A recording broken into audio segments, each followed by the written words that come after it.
Bonjour les amis, aujourd'hui je vous retrouve dans cette vidéo parce que j'aimerais vous présenter la méthode que j'ai intuitivement développée et qui m'a permise d'aller repérer en moi les croyances inconscientes que j'avais et qui étaient à l'origine de grand nombre de mes souffrances et de pouvoir les modifier. Cette méthode, elle est née principalement en pratiquant de manière régulière de l'introspection et en intégrant certains éléments de livres par exemple que j'ai lus, ou bien en intégrant des informations que j'ai vues dans des vidéos, ou des connaissances auxquelles j'ai eu accès, ou bien des expériences que j'ai faites lors de séminaires. Et puis en intégrant justement ces informations-là qui venaient de l'extérieur à mon intuition, et puis à cette pratique régulière, de manière assez intuitive, il y a cette méthode qui a vu le jour. Donc au départ, je n'ai pas eu l'idée, je ne me suis pas dit je vais créer une méthode, mais c'est en pratiquant régulièrement que je me suis rendu compte au fur et à mesure qu'il y avait comme une sorte de méthodologie, de processus qui était en train de se cristalliser. Et puis je me suis dit que peut-être c'était quelque chose qui pouvait vous intéresser aussi, d'avoir un outil qui vous permet finalement vraiment d'aller dans une introspection profonde et puis d'aller à l'origine de la majorité de nos souffrances. Je vais, pour commencer, vous expliquer rapidement quel est selon moi le rôle du monde extérieur face à nos émotions, nos sensations, nos pensées. Et quelle place, selon moi, je lui donne, parce que c'est un élément qui est essentiel dans cette méthode.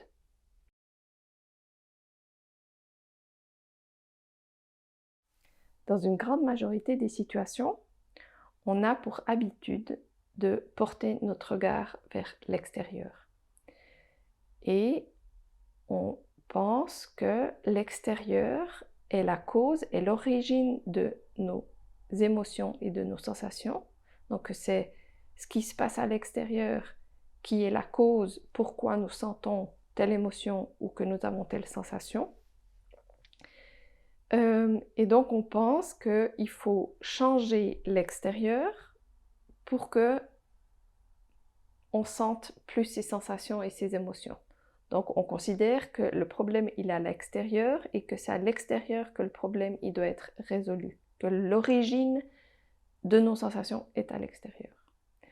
Or, si on maintient cette vision du monde, on délègue une grande part de notre pouvoir à l'extérieur et on entre comme une sorte de dépendance, puisque notre bien-être, tout d'un coup, on le rend dépendant de changements ou d'éléments qui sont à l'extérieur. Mais vous le savez très bien, puisque vous l'avez expérimenté des tonnes et des tonnes de fois, qu'il n'est pas toujours possible de changer les éléments ou les situations à l'extérieur. Donc dans ce cas-là, qu'est-ce qu'on fait? Et c'est pour ça que moi, je considère ou je vois les choses plutôt de cette manière.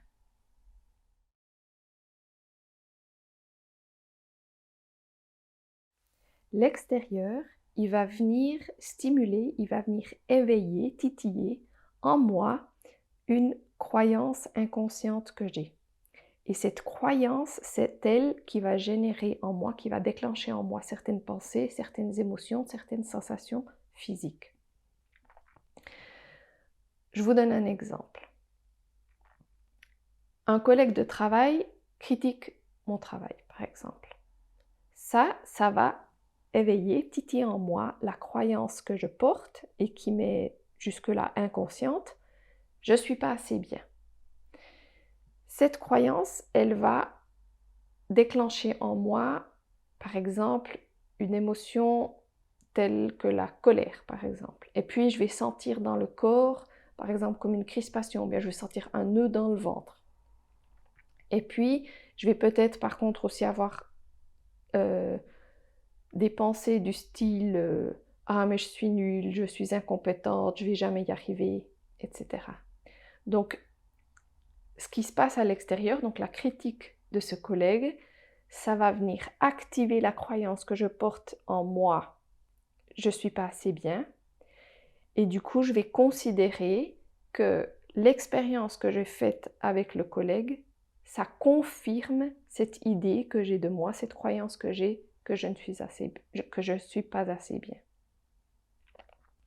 Mais il y a une bonne nouvelle, c'est que, étant donné qu'on considère que l'origine justement de nos émotions, sensations, pensées, elle est au niveau de nos croyances, donc elle est en nous, elle n'est pas quelque part à l'extérieur, on récupère tout notre pouvoir.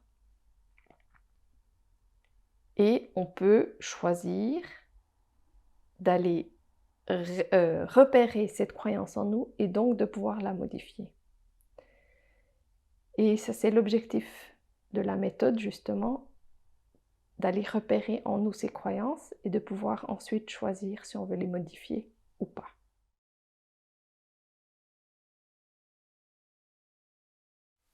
Mais c'est vrai, comme je l'ai dit, les croyances qu'on a, elles sont très souvent inconscientes. Ça veut dire qu'elles ne sont pas visibles au premier abord. Par contre, ce qui nous est accessible et visible au premier coup d'œil, ce qu'on ressent direct, c'est les émotions, les sensations, les pensées qu'on a. Donc on va utiliser ces éléments-là, les émotions, les sensations et les pensées, comme des indicateurs qui vont nous permettre d'aller repérer en nous la croyance qui se cache derrière.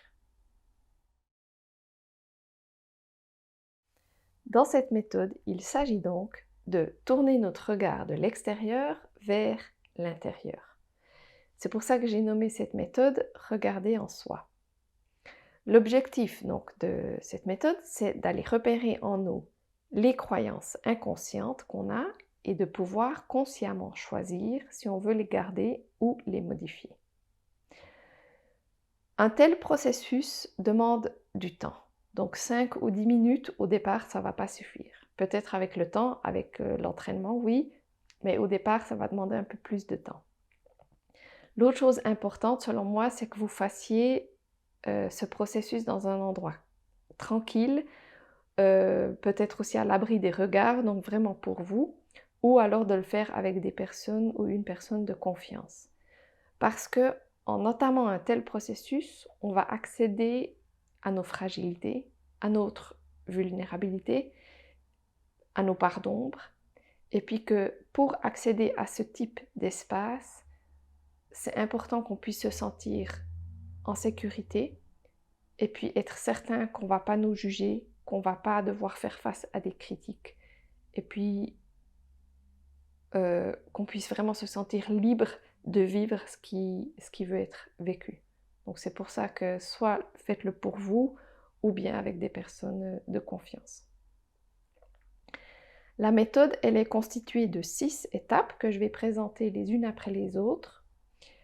Mais il est possible que certaines phases, certaines étapes aient lieu en simultané ou bien se chevauchent. Donc dans la réalité, c'est pas nécessairement toujours aussi clair, aussi structuré et aussi délimité. Donc c'est possible que entre les différentes phases, les différentes étapes, il y ait un entremêlement, quoi. Là, c'est à vous d'essayer de voir de manière intuitive comment vous pouvez ou bien comment vous utilisez cet outil. L'objectif, l'idée, c'est justement que la méthode, elle s'adapte à vous et pas nécessairement vous, que vous structuriez tellement que ce soit plus très réel et vivant, quoi. Mais le fait d'avoir cette structure, ça aide à clarifier les choses et ça permet aussi de penser peut-être à tous les éléments. Donc au départ, vous allez peut-être ressentir le besoin d'essayer de garder la structure, c'est très bien. Puis avec le temps, sentez-vous simplement libre de faire selon votre intuition et ce qui se présente à vous. Donc l'idée, c'est de prendre une situation extérieure qui stimule en vous certaines émotions et certaines sensations, et de la prendre, cette situation, comme un peu à l'arrière de votre esprit, parce que l'idée, ça ne va pas être de focaliser votre attention à fond sur la situation, mais on va simplement utiliser la situation pour pouvoir ressentir, voir qu'est-ce qui se passe en nous, qu'est-ce que ça provoque comme sensation, comme pensée, comme émotion en nous. Donc c'est pour ça que on essaye de la garder un petit peu à l'arrière de l'esprit, mais qu'on ne va pas la mettre dans notre focus principal.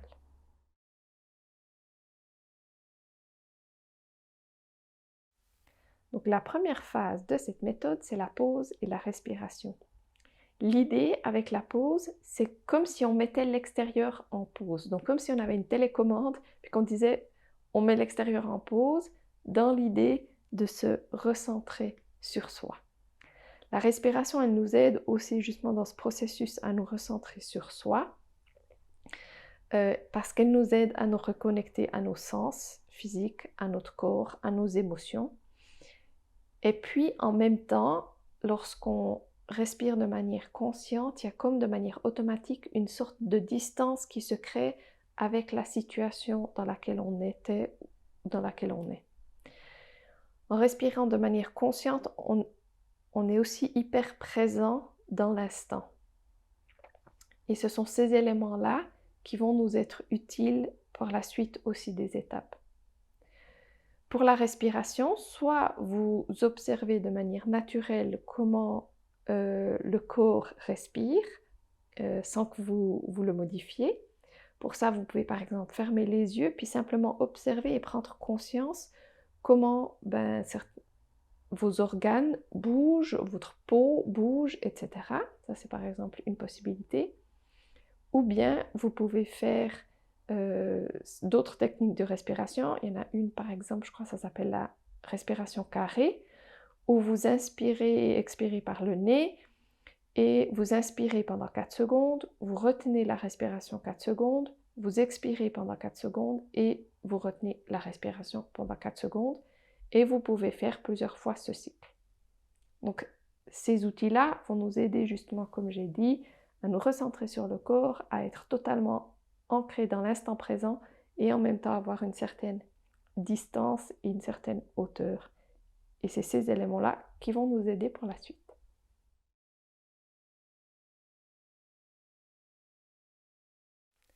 La deuxième phase, c'est ressentir les émotions et les sensations dans le corps.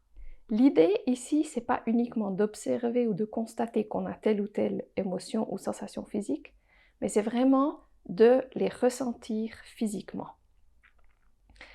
Pour d'abord repérer déjà les émotions et les sensations qu'on a, on peut se poser plusieurs questions différentes. On peut par exemple reprendre la situation qu'on avait mis en arrière-plan et puis se dire, lorsque je me remémore cette situation qui a eu lieu, quelles sont les émotions que ça éveille en moi? Quelles sont les émotions, les sensations physiques qui émergent? Est-ce que par exemple, je me sens triste ou bien est-ce que je suis en colère? Ou bien est-ce que par exemple, je sens des nœuds quelque part dans le corps ou des tensions? Ou est-ce qu'il y a des tremblements? Est-ce que j'ai froid? Ou est-ce que peut-être il y a des couleurs que je vois beaucoup de rouge ou des choses comme ça. Donc c'est simplement essayer d'observer quelles sont les informations qui viennent du corps aussi, des émotions et donc des sensations. Et ensuite, l'idée, c'est de laisser le corps s'exprimer, ou bien de laisser justement libre cours à ses émotions et à ses sensations. Donc ça pourrait par exemple ressembler à ça. Si chez moi c'est la colère qui a été éveillée, par exemple, chez moi, mon corps, il va se tendre, ma mâchoire, elle va se crisper, puis je vais vouloir frapper quelqu'un ou quelque chose. Donc je vais peut-être prendre un coussin dans lequel je vais frapper. L'idée, c'est donc pas non plus d'aller exprimer nos émotions, nos sensations physiques vis-à-vis de l'extérieur, donc je vais pas aller frapper le collègue qui a critiqué mon travail, mais pour moi, je vais trouver des moyens pour laisser libre cours à ces émotions et à ces sensations et pour que physiquement, vraiment, je puisse les ressentir. L'idée, c'est d'essayer de faire ça aussi longtemps que c'est possible, c'est-à-dire jusqu'à ce qu'il y ait aussi une sorte de détente naturelle qui se fasse. Alors au départ, vous n'allez peut-être pas directement supporter le faire jusqu'à la jusqu'à ce qu'il y ait cette détente naturelle. C'est pas grave, vous faites aussi longtemps que c'est supportable pour vous, et puis peut-être plus vous utilisez cette méthode, plus vous allez aussi muscler ce muscle-là, et puis supporter ces tensions ou cette expression dans le corps.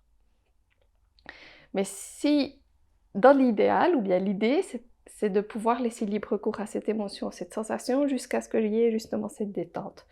Donc par exemple, si justement j'ai tant détendu comme ça, je tiens ça jusqu'à ce que tout d'un coup, de manière assez naturelle, il y ait une sorte de volonté d'inspirer profondément, et puis qu'il y ait un relâchement. Donc là, ça c'est une forme, par exemple. Mais ça peut prendre aussi d'autres formes. Chez certaines personnes, tout d'un coup, le corps il va trembler, ou bien il y aura des frissons dans le corps, ou bien un bâillement, ou bien justement une inspiration profonde. Ça peut même être un rire, ou parfois même des larmes. Donc il n'y a pas vraiment un élément où je dis c'est comme ça que la détente elle doit avoir lieu. C'est un peu à vous simplement intuitivement à ressentir, ok, là il y a quelque chose qui, c'est comme clôturé en quelque sorte. C'est comme le signe finalement, cette détente, que l'émotion ou la sensation physique, elle a pu être totalement exprimée, elle a pu en gros se décharger. Parce que pourquoi on fait ça? Pourquoi j'invite à ressentir physiquement? C'est parce que ces émotions et ces sensations, elles sont comme cristallisées comme ça en nous. Puis si on fait que les observer, ben on les constate, mais ça ne change pas grand-chose. Puis l'idée de ce processus, c'est qu'on veut amener du mouvement, on veut libérer les choses. Et puis, en ressentant physiquement justement cette émotion, on permet à l'énergie de nouveau circuler de manière fluide.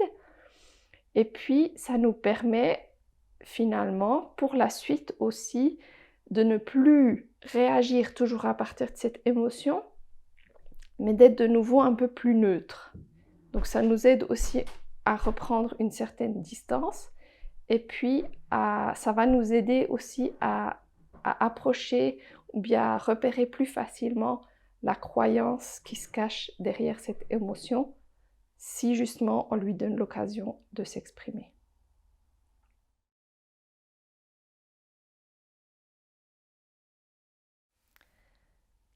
Dans la troisième étape, il s'agit d'écouter nos pensées. Donc ici, on va avoir une oreille intérieure, en quelque sorte, pour écouter toutes ces pensées qu'on a et qui ont été déclenchées par cette situation. Pour nous aider un peu à découvrir quelles sont ces pensées, on peut aussi se poser différentes questions. On peut par exemple reprendre la situation qu'on avait mis en arrière-plan, donc se remémorer cette situation et puis observer quelles sont les pensées que j'ai qui sont stimulées par cette situation. Quelles sont les pensées que j'ai sur moi? Quelles sont les pensées que j'ai sur l'autre? Par rapport aux pensées qu'on a sur l'autre, ce qui est important, c'est après toujours de se poser la question, mais qu'est-ce que ça dit de moi finalement? Quand j'ai cette pensée de l'autre, qu'est-ce que ça dit de moi, ou de qu'est-ce que je pense finalement de moi? Parce qu'encore une fois, l'objectif, c'est pas de s'attarder sur l'autre, mais c'est toujours d'utiliser l'extérieur ou les éléments extérieurs pour revenir à soi. Parce que ce qu'on veut, c'est mieux se connaître soi, mieux se comprendre soi-même. Donc l'idée, c'est vraiment d'aller comme explorer dans nos propres pensées. Et pour ça, il peut être intéressant de questionner nos propres pensées. Donc par exemple, s'il y a une pensée qui arrive, c'est de re-questionner cette pensée. Ouais, mais je pense ça. Mais alors, est-ce que je pense que ça et ça, c'est comme ça? Si je dis que c'est comme ça, vous voyez, d'aller comme un peu dans l'exploration, dans le questionnement de ses propres pensées. Et tout ça, ça aura comme but de pouvoir accéder justement à la croyance qui en est à l'origine. L'idée, c'est toutefois de faire ça avec une attitude très bienveillante envers soi-même extrêmement authentique et honnête pour pouvoir laisser vraiment libre cours à toutes les pensées qu'on a, laisser toutes ces pensées s'exprimer, et puis aussi de ne pas se juger si on a telle ou telle pensée. Il y a une technique, par exemple, que moi j'utilise des fois, c'est d'écrire. D'écrire toutes les pensées que j'ai, toutes les pensées, j'écris tout. Et puis, très souvent, ou tout le temps même, je relis ce que j'écris. Je relis et en relisant, tout d'un coup, il y a quelque chose qui me saute aux yeux et je re-questionne, par exemple, une certaine pensée ou une certaine chose que j'ai réécrite. Donc ça, c'est par exemple une méthode que vous pouvez utiliser. Comme j'ai dit, vraiment, l'idée, c'est de se questionner, c'est d'explorer vraiment les pensées qu'on a. Parce que là aussi, encore une fois, quand on fait ça, il y a comme une sorte aussi de décharge d'énergie qui a lieu et donc qui va nous aider aussi à accéder à l'étape suivante. De plus, en écoutant comme ça intérieurement nos pensées, en fait, on se donne beaucoup d'attention. Donc simplement le fait de s'autoriser à avoir ces pensées et à ce qu'elles puissent être exprimées dans une pleine conscience, c'est vraiment déjà aussi très aidant.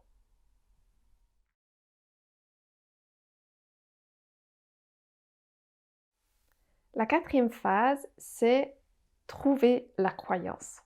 Donc une fois qu'on a ressenti nos émotions et nos sensations physiques et qu'on a écouté nos pensées, l'idée ici, l'objectif, c'est qu'on puisse trouver quelle est la croyance qui est à l'origine de ces éléments-là.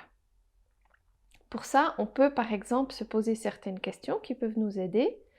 Par exemple, si je pense telle chose, qu'est-ce que finalement je crois? Qu'est-ce que je crois par exemple me concernant ou qu'est-ce que je crois par exemple par rapport au monde? L'idée, c'est vraiment d'essayer de trouver quelque chose qui parle plutôt davantage de nous que de l'extérieur, encore une fois. Et cette phase, c'est vrai que c'est pas forcément la plus facile parce qu'on n'a pas l'habitude de questionner comme ça nos croyances et d'aller à leur découverte. D'autant plus que justement souvent c'est inconscient, donc c'est pas toujours la phase la plus facile. Donc si vous ne trouvez pas du premier coup, faut pas vous faire trop de soucis. Le simple fait que vous vous posiez la question, si déjà vous avez fait les phases qui précèdent et que vous vous posez la question, ok, c'est quoi la croyance là derrière? Même si dans l'instant où vous vous posez cette question, vous n'avez pas forcément de réponse, le simple fait de poser la question, il y a comme une ouverture qui a lieu en vous. Et une ouverture, ça veut dire que tout d'un coup, vous vous rendez disponible à recevoir la réponse. Alors qu'avant, quand c'était inconscient, il n'y avait pas forcément possibilité de recevoir pour vous cette information, puisque vous n'en aviez même pas conscience. Or là, vous êtes conscient qu'il y a une croyance qui est cachée, et même si vous ne savez pas encore laquelle, le simple fait de se poser la question, ça va déjà enclencher un processus intérieur. Après, c'est possible que vous trouviez directement la croyance. Et dans ce cas-là, il y a parfois là aussi comme une sorte de détente ou une sorte de confirmation. On sait qu'on a trouvé ou on ressent un truc. Ah, c'est ça que je crois, par exemple. Ou bien ça peut être des rires parce que tout d'un coup on se rend compte, ah mais c'est ça que je crois, mais c'est pas possible, comment je peux croire ça? Mais étant donné que c'était inconscient, on avait maintenu ces croyances-là, quoi. Donc ça peut être un rire, ça peut être de nouveau une inspiration ou bien une expiration du corps, ça peut être comme cette sensation justement de «Ah, c'est ça!» Donc là aussi, à vous de voir. Après, c'est pas nécessairement obligatoire qu'il y ait ces éléments-là qui aient lieu, mais ça peut avoir lieu et puis ça peut vous aider peut-être à vous dire «Ah ok, j'ai peut-être trouvé la croyance».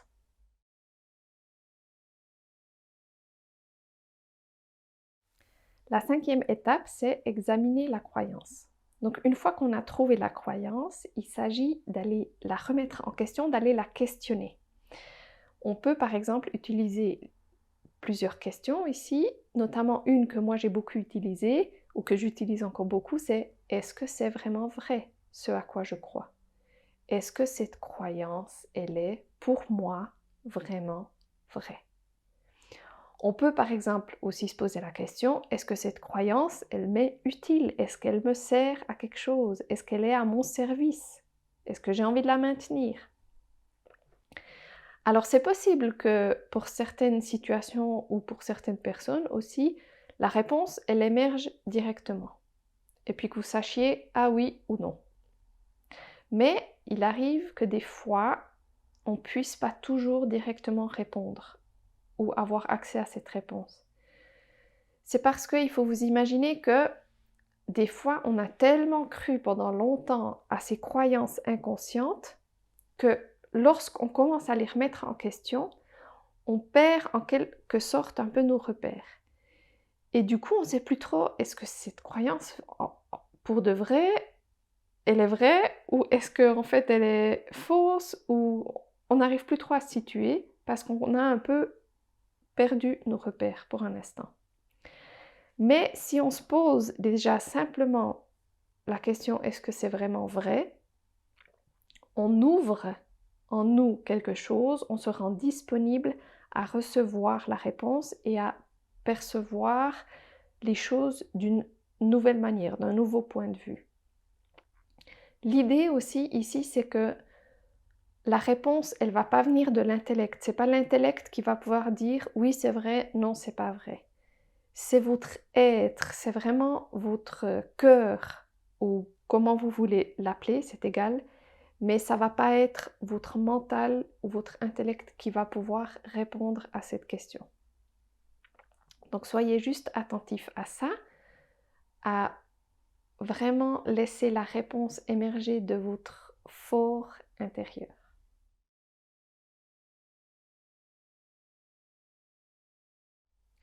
La 6e étape, c'est de réécrire la croyance. Donc une fois qu'on l'a trouvée et examiné la croyance, et qu'on considère qu'elle n'est pas vraie ou qu'elle ne nous est plus utile, on peut ici dans cette étape la modifier, la réécrire. Donc on va prendre, c'est comme si en quelque sorte on allait gommer l'ancienne croyance et réécrire par-dessus la nouvelle croyance. Ici pour nous aider, on peut se poser certaines questions. Par exemple, ok, j'ai vu que cette croyance-là, pour moi, elle n'est pas vraie. Mais alors, qu'est-ce qui est vrai pour moi maintenant? Ici aussi, ce qui est important, c'est que ce ne soit pas une réponse qui vienne de l'intellect, mais vraiment de votre être, de votre fort intérieur, de votre cœur. Et puis, là aussi, c'est possible que la réponse, elle émerge pas tout de suite. Donc simplement, encore une fois, posez-vous la question, ouvrez l'espace, soyez disponible, et puis peut-être plus tard, vous allez aussi recevoir la réponse. Une autre chose que vous pouvez faire, c'est que vous pouvez peut-être formuler la croyance d'abord sous la forme d'une question. Donc si par exemple, je reprends l'exemple que je vous avais parlé avec le collègue, si j'avais la croyance que je ne suis pas assez bien, mais que je ne sais pas encore exactement comment pourrait être la nouvelle croyance, alors je pourrais me poser la question, ok, alors est-ce que il serait possible que quoi que je fasse, je suis toujours à 100% de mes capacités et que j'ai toujours 100% de valeur. Donc, si on formule cette croyance en question, on ne dit pas encore qu'elle est vraie, mais on essaye, c'est comme si on s'ouvre justement à la possibilité que peut-être ça peut être ça. Et puis là aussi, on peut voir après dans le quotidien, peut-être sous forme d'un film ou bien lors d'une discussion, comme ça tout d'un coup, une réponse émerger. Donc l'idée ici, aussi qui est importante, que j'aimerais aussi encore souligner, c'est que ça reste pas simplement conceptuel. Donc que quand on est à la recherche de cette nouvelle croyance, qu'il y ait aussi de nouveau cette expérience physique. Donc qu'on ressente en nous comment qu'elle se sent cette nouvelle croyance, quelles sont les émotions qui y sont liées, les sensations physiques, peut-être aussi les pensées que j'ai, mais surtout les sensations physiques et les émotions. Parce que ça va nous aider si on a déjà l'expérience directe, ça veut dire une expérience physique de cette nouvelle croyance, ça va nous aider dans la suite au quotidien. Parce que c'est fort possible qu'il y ait à nouveau, une fois, une situation à l'extérieur qui vienne stimuler cette ancienne croyance qu'on avait. Donc, en faisant ce processus, des fois la croyance, elle disparaît direct et puis c'est même plus un thème. Mais parfois, elle tente de nouveau de pointer un peu le bout de son nez. Mais étant donné qu'on a fait tout ce processus, que maintenant on a conscience qu'on a cette croyance « je ne suis pas assez bien », quand on voit qu'elle refait surface, on la repère déjà beaucoup plus facilement.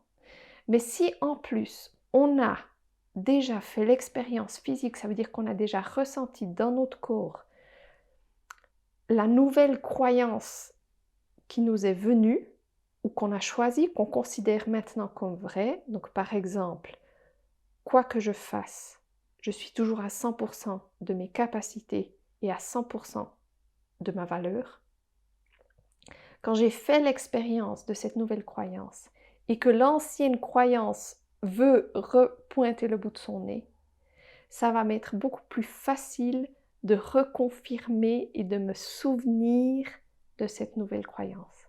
Parce que j'ai eu une expérience physique, parce que je me souviens, parce que mon corps se souvient et que ce n'est pas uniquement une théorie.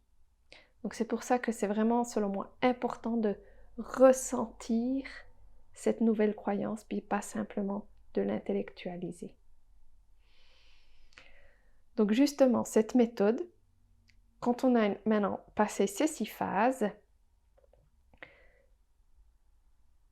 ça va également nous permettre d'avoir une autre relation avec l'extérieur. Donc au départ, je disais qu'on ne peut pas changer l'extérieur. Et comme je vous ai dit, ce qui m'intéresse, c'est qu'on regarde en nous et qu'on aille changer les éléments qui sont en nous à l'origine de nos sensations. Et si on fait ça, en fait, vous allez vous rendre compte que votre manière d'approcher le monde, elle va changer. Parce que vous n'allez plus considérer comme indispensable que votre collègue y change d'attitude ou qu'il arrête de vous critiquer pour que vous vous sentiez bien. Vous savez que, ok, dans ce cas-là, je vais regarder en moi quelle est la croyance qu'il est venu ou elle est venue activer. Je vais modifier ça pour que je fasse une autre expérience, pour que je croie à une nouvelle croyance. Et donc, étant donné qu'on ne va plus être en mode réaction ou en mode dépendance ou en mode attente vis-à-vis de l'extérieur, mais qu'on va être en mesure d'agir et plus de réagir, on va aussi s'ouvrir tout d'un coup à de nouvelles possibilités, à des nouvelles solutions. Et ça va avoir de manière aussi assez directe une influence sur l'extérieur. Puisque nous, on a changé, puisque nous, on a modifié en nous quelque chose, notre manière d'interagir avec l'extérieur va modifier et du coup, il y a la situation entière qui va se modifier. Et donc c'est en ça que je considère qu'on a beaucoup de pouvoir. Et que c'est pour ça que pour moi il est tellement important d'aller regarder en nous, de modifier en nous, parce que ça nous permet vraiment de prendre conscience et d'utiliser toujours plus ce pouvoir qui est à notre disposition. Donc vous allez peut-être me poser la question, mais quand c'est que je peux utiliser cette méthode? Quand c'est qu'il est opportun de mettre en pratique cette méthode? Alors selon moi, il n'y a pas vraiment de limite. Moi, je l'utilise vraiment pour plein de choses différentes. Mais ça pourrait être, par exemple, justement, quand une situation qui vient de l'extérieur vous provoque des émotions, par exemple, fortes ou des sensations fortes, des pensées, etc. fortes, ou bien quand vous avez une situation qui se répète toujours de nouveau à l'extérieur. C'est aussi une manière, vous pouvez aussi avec cet outil aller voir quelle est l'origine. Si vous avez par exemple un choix à faire, que vous ne savez pas quelle option choisir, là aussi vous pouvez utiliser soit vous prenez chaque choix séparément et vous vous posez la question, ok, si je choisis ça, comment je me sens? Qu'est-ce qui se passe en moi? Puis d'aller essayer de décortiquer le tout et de faire ça avec les deux choix par exemple. Ou bien, si vous avez comme ça de la difficulté à choisir, vous pouvez aussi vous poser la question d'aller voir c'est quoi l'origine, qu'est-ce qui fait, quelle est la croyance en moi qui fait que j'ai de la difficulté à choisir. Par exemple, ben, j'ai peur de choisir faux. Donc ça pourrait par exemple être une croyance qui fait que lorsque vous êtes face à un choix, c'est toujours difficile pour vous de prendre une décision. Donc vous voyez, il y a vraiment plein de manières différentes. Ça peut aussi être si par exemple vous avez un comportement que vous aimeriez changer, d'aller voir, d'essayer d'aller comprendre quelle est l'origine de ce comportement. Après, l'autre élément que j'aimerais encore rajouter, c'est que c'est possible que vous résolviez certains thèmes en un processus, donc en faisant une fois toutes les étapes.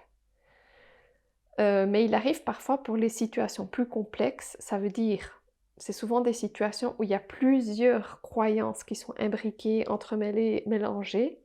Il est possible dans ces cas-là que le processus doit être fait à plusieurs reprises parce qu'on découvre à chaque fois un nouvel aspect. On comprend à chaque fois un nouvel aspect. C'est comme un peu une pelote qu'on doit démêler au fur et à mesure pour la dénouer totalement. Mais là, c'est vraiment à vous d'essayer de manière intuitive, de sentir comment c'est. Et puis justement, il n'y a pas de faux, quoi. C'est juste expérimenter, tester, puis regarder comment ça vous convient, qu'est-ce qui vous convient et qu'est-ce qui vous aide. Alors voilà, vous avez maintenant un aperçu de ma méthode et de ces 6 étapes. J'ai conscience que c'est une méthode assez exigeante et donc si vous rencontrez des difficultés à mettre en pratique, ou bien si vous avez par exemple besoin d'aide ou d'un regard extérieur parce que vous faites face à une situation complexe par exemple, comme je disais avant, où il y a plusieurs croyances qui sont entremêlées, vous pouvez volontiers prendre contact avec moi étant donné que je propose aussi des accompagnements, donc du coaching individuel. Dans mon coaching, j'utilise entre autres justement cette méthode, alors pas toujours de manière aussi systématique comme je l'ai présenté, parfois j'utilise seulement certains éléments. Et là, je regarde vraiment en fait en fonction du moment présent, qu'est-ce qui fait sens, qu'est-ce qui est utile. Donc dans ma manière d'aborder le coaching, je vais beaucoup utiliser mon intuition, mes ressentis du moment, mais je vais aussi utiliser les connaissances auxquelles j'ai eu accès, que ce soit dans mes formations ou dans les séminaires auxquels j'ai pris part, les livres ou les vidéos que j'ai regardées.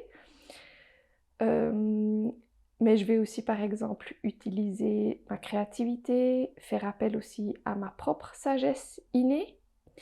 Et puis j'utilise aussi les informations que je perçois des mondes plus subtils.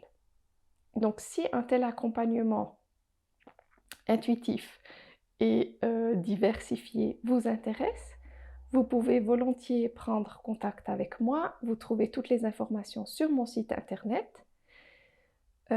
L'autre option que j'ai à vous proposer, c'est de créer un cours. Donc si certaines personnes seraient intéressées à pratiquer la méthode et puis à un peu mieux apprendre à l'utiliser, je pourrais envisager de créer un cours avec plusieurs participants et puis qu'on puisse s'entraîner en s'aidant mutuellement à mettre en pratique cette méthode et puis à apprendre à l'utiliser.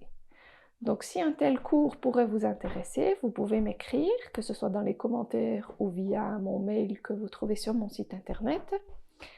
Et puis, s'il y a suffisamment de personnes qui sont intéressées, je peux mettre en place un tel cours qui pourrait par exemple avoir lieu pendant 6 semaines, toutes les semaines, pendant 1h30, 2 heures. C'est une idée que j'ai maintenant, hein. C'est pas encore très fixe. Mais en tout cas, si vous avez un certain intérêt, je peux commencer à réfléchir un peu plus concrètement sous quelle forme ça pourrait avoir lieu. Donc voilà, j'espère que cette vidéo vous aura été utile, que vous pourrez utiliser cette méthode ou bien des parties de cette méthode. En tout cas, prenez simplement ce qui résonne pour vous et laissez le reste. Et puis d'ici la prochaine vidéo, je vous souhaite tout de bon et je vous dis à bientôt. Bisous!